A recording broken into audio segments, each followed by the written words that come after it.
A spomínate si na to video, keď som vám ukazoval, ako v tom vedľajšom bloku je ten čulý pracovný ruch a my sme ešte len začínali. Výhľad je krásny. A tam už niekto vrtá. A dnes sme už hotoví. Ideme odozdávať tento krásny dvojizbový byt na terase a poďte sa pozrieť, ako sme vlastne tento byt prerobili, ako sme ho dokončili, ako to vo výsledku vyzerá.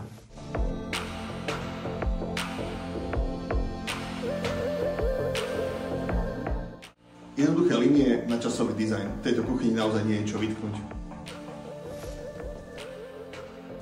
Upustili sme od drevodekorov a prišli sme do jednoduchých farieb na interiérových dverách. Biela farba neurazí, poteší. Kúpeľňa s krásnym sprchovacím kútom, určený na malé priestory. Záhasné vecko s biletovou sprchou. Komora, umbál. Aj tento byt si našiel svoju kupujúcu ešte počas samotnej rekonštrukcie. Čiže sledujte náš profil, sledujte naše stránky, aby ste videli, čo aktuálne robíme, aby ste niečo nezmeškali, aby ste potom neboli smutní ako niektorí klienti, keď prišli a zistili, že už je to predané. Som Peter, mám podcast Košickej realitnej spoločnosti.